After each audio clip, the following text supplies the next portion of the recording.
Suppose the astronomers of the planet came together with one common goal in mind. They want to launch a small spacecraft into space that contains one laptop, hoping that intelligent life will someday find it and discover some news about our planet. Suppose that you got this laptop. The government or some institution handed a free laptop to you and you could fill it with anything you wanted. Keep in mind, in space you don't have access to the internet, so you need to pick your laptop's memory wisely. If you're a reasonable person, you would probably fill it with as much information about the life and diversity on our planet.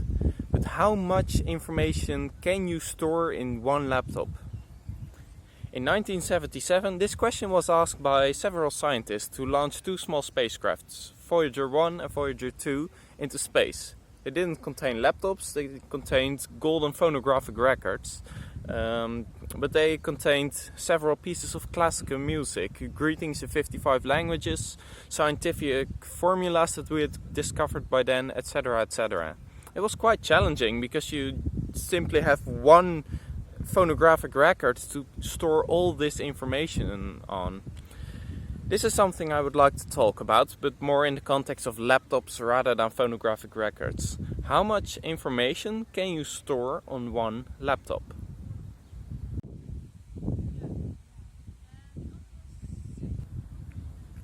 During the last 3 months, I've worked on my bachelor thesis and built a compression algorithm. What is a compression algorithm? A compression algorithm is a program that stores as much information as possible in as little resources as possible. These resources could be time, the storage space on your phone, or something like bandwidth on the internet. So this could be really useful if you ever happen to launch a laptop into space. It also has its other applications, of course. For example, your Wi-Fi is very limited, and let's say you're watching a YouTube video like this one at high definition and 30 frames per second. Then it would require a video stream of about 600 megabits per second. However, the average internet user is estimated to have a connection speed of about 33 megabits per second, which means it isn't nearly enough to watch a video on YouTube. This is why YouTube uses a compression algorithm to make sure it doesn't need the full 600 megabits per second, but it needs a lot less to make sure that you can watch your video without it having to load every second. So, to repeat, a compression algorithm is a program that stores as much information as possible in as little resources as possible.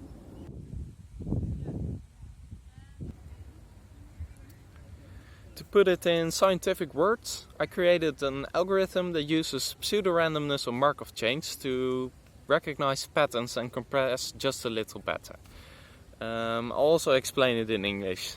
A Markov chain is something that looks like this. It's a graph containing letters and arrows.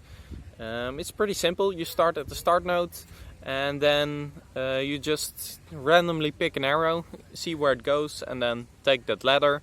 Randomly pick another arrow, see where that leads, etc. etc. And that way you can create words, or in this case you can create names.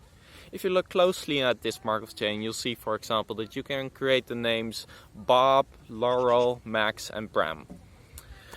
What the pseudo-algorithm, the pseudo-random algorithm does is that it creates, it assigns a random number to each path on the Markov chain.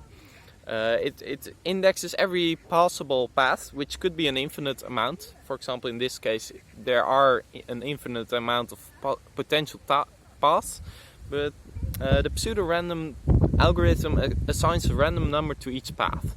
Let's say the name Bob at the top gets the number 4 assigned to its path. And all you need to do to store the name Bob is store this Markov chain and the number 4. So that way, if you ever happen to reassemble the information, then you only need to look at the pseudo-random algorithm and see which path gets the number 4. So if it turns out to be the name Bob, then in that case you can use that way generate the name Bob.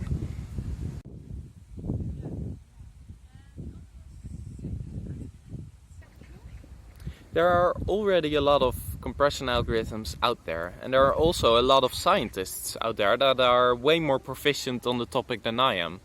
So how did I nevertheless manage to make an algorithm that works better in some cases? Well, that has to do with Shannon's source coding theorem. This is a scientific theorem that says there's a certain limit to compression. At some point you can just not compress information any further without losing any information, that is. The theorem does leave a bit of room to cheat, however, which I did with the algorithm. If you think that the letter E appears very often in your messages that you want to compress, for example, you can choose to compress the letter E just a bit further, with the disadvantage that the other letters are getting compressed a little bit less. This is what I did with the pseudo-randomness of Markov chains algorithm. But instead of compressing the letter E a little better, it compresses patterns a little better. The Markov chain has certain mathematical properties. For example, that it is really well at recognizing patterns. For example, it is used for processing languages, which often happen to have a lot of patterns like grammar and spelling, etc. You can easily implement these properties into a Markov chain. For example, let's say you have some sort of language where every letter B is followed by a letter C, and every letter C is followed by a letter A, and A could be either followed by another A or by a letter B. That's easy to implement into a Markov chain, which has the property. It could look like something like this. It's very easy to implement, and that way you can easily implement a lot of patterns. At the end of the project, I've done some experiments to see how well this pattern recognizing compression algorithm works. It turns out to work really well on websites. You may wonder why, but the answer is pretty simple. It's because websites contain patterns, and lots of them. For example, they use markup language like HTML and often code like JavaScript. If you look at the following JavaScript code, for example, you'll see that it contains a lot of patterns. It's very clear and structured. For example, a semicolon is often followed by a new line. New lines are often followed by tabs or spaces. A closing bracket is often followed by a comma or a semicolon, etc., etc. These patterns can really easily be implemented or even exploited by a Markov chain. This is why the pseudo-randomness of Markov chain algorithm works really well on websites.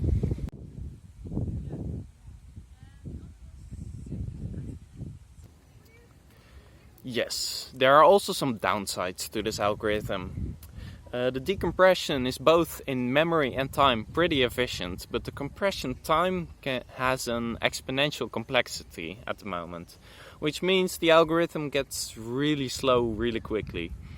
There may be some workarounds, but I haven't been able to research those thoroughly in the past 3 months.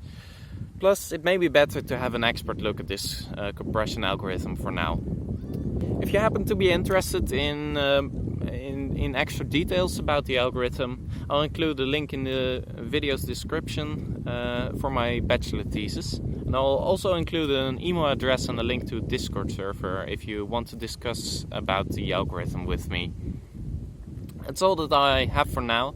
I think I'll see you again in 3 months.